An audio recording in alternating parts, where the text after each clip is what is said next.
Tally Radio. It's Tally Radio. Welcome back to Tally Radio. Next, we have Isaac Clarke continuing his dramatic reading of Stephen King's Misery. Part 3, Chapter 10. He dozed off these days as old men doze off, abruptly and sometimes at inappropriate times. And he slept as old men sleep, which is to say, only separated from the waking world by the thinnest of skins. He didn't stop hearing the riding mower, but its sound became deeper, rougher, choppier. The sound of the electric knife. He had picked the wrong day to start complaining about the Royal and its missing N. And, of course, there was never a right day to say no to Annie Wilkes. Punishment might be deferred, but never escaped. Well, if it bothers you so much, I'll just have to give you something to take your mind off that old N. He'd heard her rummaging around in the kitchen, throwing things, cursing in a strange Annie Wilkes language.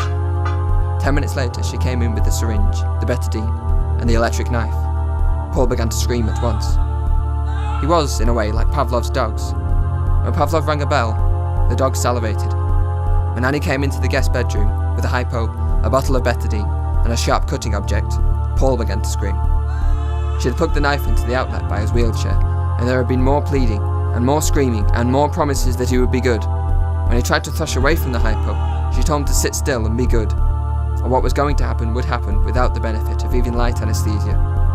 When he continued to pull away from the needle, mewling and pleading, Annie suggested that if that was really the way he felt, maybe she just ought to use the knife from his throat and be done with it.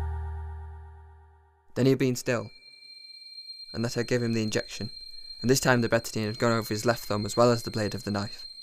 When she turned it on, and the blade began to soar rapidly back and forth in the air, the betadine flew in a spray of maroon droplets she seemed not to notice. And in the end, of course, there had been much redder droplets spraying into the air as well. Because when Annie decided on a course of action, she carried it through. Annie was not swayed by pleas. Annie was not swayed by screams. Annie had the courage of her convictions. As the humming, vibrating blade sank into the soft rubber flesh between the soon-to-be defunct thumb and his first finger, she assured him again in her "this hurts more than it hurts poorly" voice that she loved him.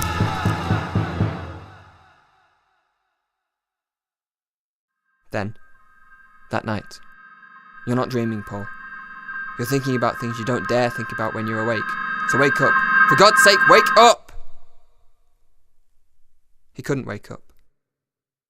She had cut his thumb off in the morning, and that night she swept gaily into the room, where he sat in a stupid daze of drugs and pain, with his wrapped left hand held against his chest, and she had a cake, and she was bellowing, "Happy birthday to you," in her on-key but tuneless voice, although it was not his birthday, and there were candles all over the cake, and sitting in the exact centre, pushed into the frosting like an extra big candle, had been his thumb, his grey, dead thumb, the nail slightly ragged because he sometimes chewed it when he was stuck for a word, and she told him, "If you promise to be good, Paul, you can have a piece of birthday cake, but you won't have to eat any of the special candle."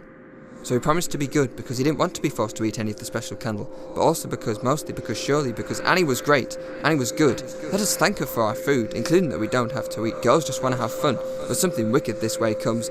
Please don't make me eat my thumb. Annie the mom, Annie the goddess. When Annie's around, you better stay on us. She knows when you've been sleeping, she knows when you're awake. She knows if you've been bad or good, so be good for goodness sake.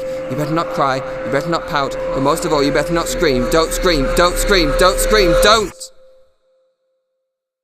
He hadn't.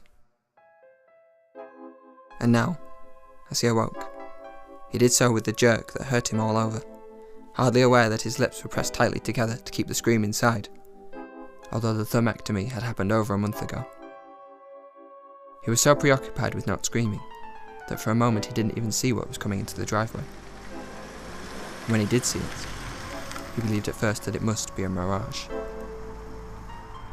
It was a Colorado State Police car.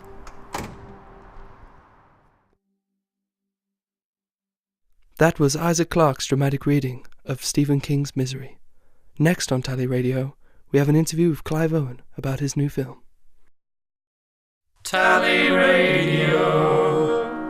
It's Tally Radio.